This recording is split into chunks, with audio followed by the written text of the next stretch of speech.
off switch right over here. Just simple, it says on and off. Turn that on. This lets you choose between gas only operation or fully automatic, and right now it's in the auto mode. If I push it, see, it'll switch. That tells me that it's on the gas mode. Once it lights up, it'll read gas. Well, there it is. Okay. But 99% of the people run it in the fully automatic mode because it's a no-brainer.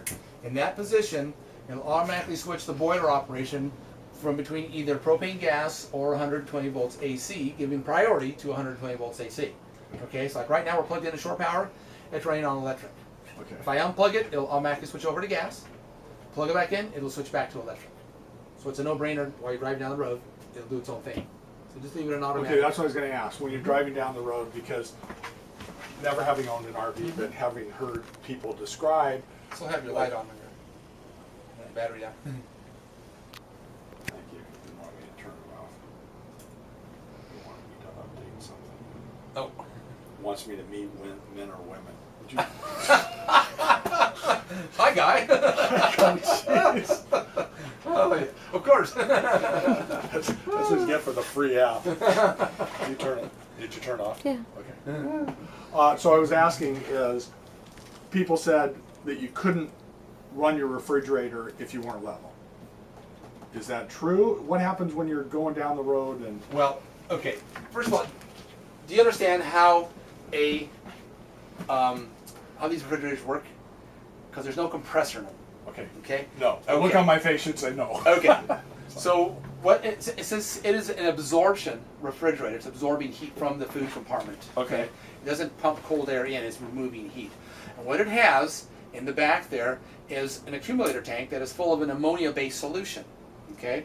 That goes into your boiler. Operates by either 120 volts AC or propane gas. Okay. It boils the ammonia into a vapor, which then of course goes up.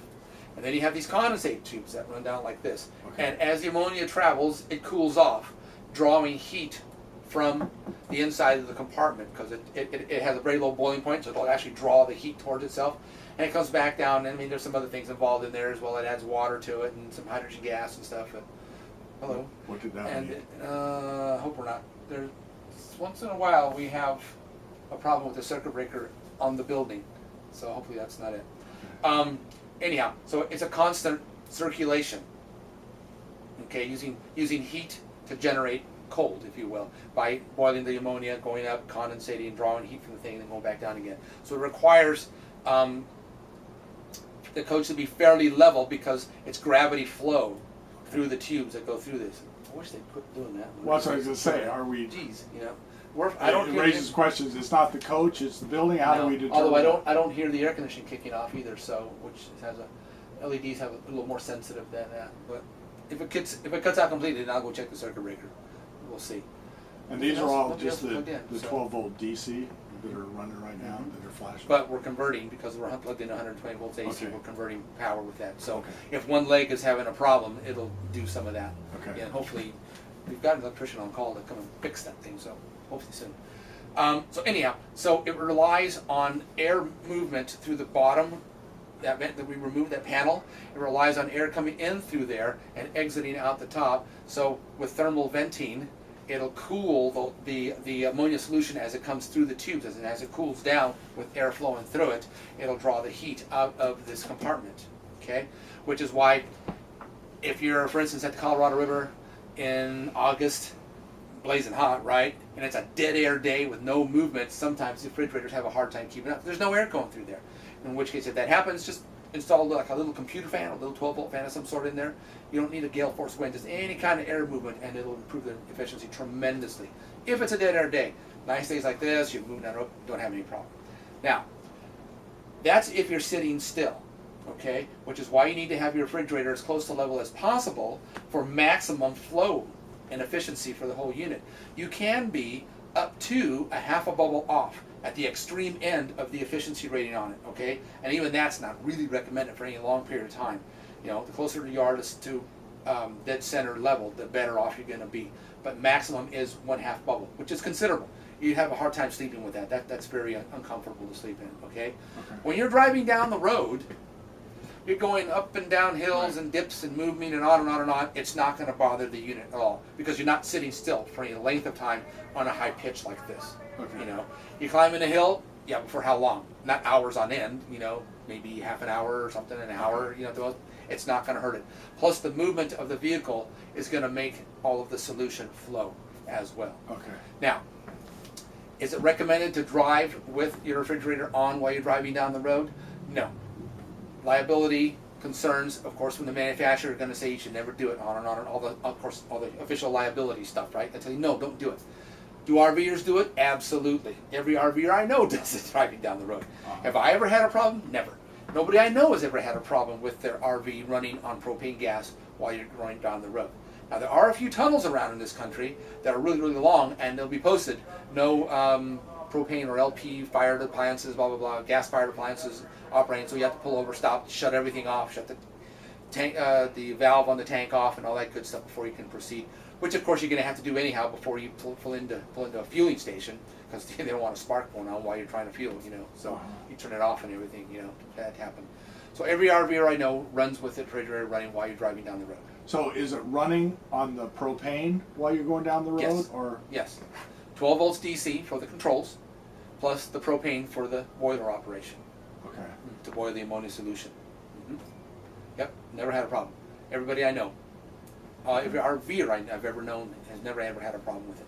Not recommended, of course, by the manufacturer, but that's for the liability concerns. So it's up to you whether you want to do that or not. Okay, but then if I heard you correctly, then if you stopped to fill up with gas, you'd be turning that thing off? Oh yeah, you definitely want to turn it off, because remember, it's going to be sparking and you have an open flame. Okay. Any gas fumes from the pump come wandering out that way, kaboom, which is not good. Okay. So you're going to want to turn it off. You pull in a fueling station, shut that guy off. And just shut it off from here? Yeah, Okay. that'll do it.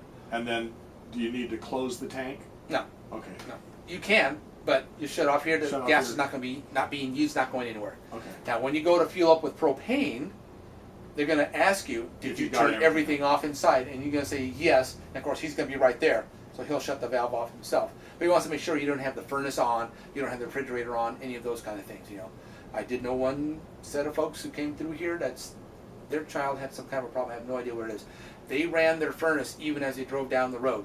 They maintained a constant 78 degrees in their RV because of whatever medical condition this poor child had. And I'm thinking, oh my God, I'd be sweating my nuts off of that. That's really, really hot. For me, if it gets over 74, I'm dying. So, but they said they rarely use their air conditioning and always use their furnace, even in the summer. They always burn through a lot of propane gas. It was a real huge concern how long the gas was going to last for them. Like, wow, okay. But at any rate, most people don't tend to run their furnace while they're driving down the road. You just use your dash heating, of course, something like that. So, did that answer your question? Yes. I hope. Okay. Yes. Okay. Sometimes I get sidetracked and don't actually answer the question. Oh, that's I wanna okay. make sure I Everything get it. you're answering is giving me information, so that's good. Okay. Well, good. Good. All right. Okay. So we've got all this. This is your temperature control. 1 through 5, 5 being the coldest. Okay. It'll start with your freezer compartment getting cold first. Okay, and that's nice and chilled. And then your fresh food compartment after that. Right over here. This is the sensor for your temperature control. So make sure you don't knock this guy off. It's just a sensor clipped onto the back of this little guy here. So if it falls off, no big deal. You put it back in, and it's fine. Just make sure you don't knock it off. Your ice maker, to make it operate, just like one at home, you need to have the bail Push that down. on or off right to make it work. Plus, it needs a water source, either the water pump or a city water. Okay. Now, this guy will not run on 12 volts DC. It needs 120 volts AC to make it work. So you need to be plugged into shore power or running your generator to make it operate. So it's not going to run off. It's not going to run if you're just driving down the road. That's not going to happen unless you happen to have your generator on. And you're not going to run your generator just to make the ice maker work. It'd take forever to do that. So just know that in advance. They do a pretty good job making ice. Obviously, Yeah, not but would you be running your generator to have the air conditioning going? Yeah, you could. Yeah. Yep. In which case, if you're doing that already, sure, you could flip that down and turn your water pump on. And make ice. If you were doing that, and running the generator because the air conditioning you wanted it going, would that then switch the refrigerator over to electric? Yes. Okay. Yes, it will. If it's in the automatic mode, yes, it'll switch right over to electric and save a little bit of propane gas. Okay. Yeah. And it doesn't burn a whole lot. You know, I mean, it's got a nice flame on there, but it's not like your furnace, a big Right. blowtorch, you know. So it does burn some, but you can go a long time if you were just running your refrigerator only on absorption on gas mode. You could go a long time. Yeah. So back to this. You got these little guys right here, and what they do is they go up and they clamp down to keep anything that you have on the shelf from falling off, which is really nice. And of course you can adjust your shelves by pulling the clips out on this side off of it. They're hard to get off, but you can actually pull the clips off and readjust your shelf. Okay, with that top shelf, Mhm. do you need to keep those fins unobstructed? You can put stuff right up against it. Yeah. And it'll still circulate through there? Yes, it will. Now, if you have a problem, let's say that you're going on a nice extended trip, or like the first trip that we went on, my wife stuffed the refrigerator full like we were no tomorrow. I said, there's grocery stores along the way, you know. She bought 2 weeks worth of food and stuff. No. If you have a problem, especially in summertime when it's hot, you can get a little battery powered fan that's designed for the refrigerators, and you can turn on set on the bottom, and it just, not strong, it's just enough to move the air That's around. what you mentioned earlier. Right, well, that's a different one for in the Oh. back on the outside. Oh, okay. On the outside and the back, you can do that. You can either get that same little fan, or you can put a computer fan in there and wire it to your 12-volt circuit, and it'll circulate air on the Oh, outside. for the I cooling fins. misunderstood. Okay, Yeah, for so the the cooling first fins, one's yeah. outside. And if you have a problem inside here, too much food, it's blazing hot, it's July and August, and you're in Las Vegas or something, you know, and it's not staying cold, you can get one of those little guys, set it at the bottom, and it'll circulate the air through that to help keep everything cold at an even temperature if you Okay. need to. Okay. These guys are to go right here. Okay, so that when you're storing it, and it'll prop your door open so it doesn't get all musty inside when you're not using it. Okay. Yeah, but everybody loses them. I'm sure. And you go back to the old-fashioned towel hanging over the end. But just make sure you prop your door open. That way you won't get any mustiness inside there. Okay. Now, probably not so much on these clear ones, but definitely on any of the white plastic. The plastic that they make these refrigerators out of reacts with bare aluminum. So like soda cans, beer cans, sitting in there, usually will tend to leave ugly dark black rings. You ever notice that in the bottom of an ice chest? It's the reaction between Yeah. the metal and the plastic. Okay. And they don't wipe out. You have to polish them out. It's a lot of work. Line the bottom of these guys with that rubberized shelf liner stuff you can buy on a roll.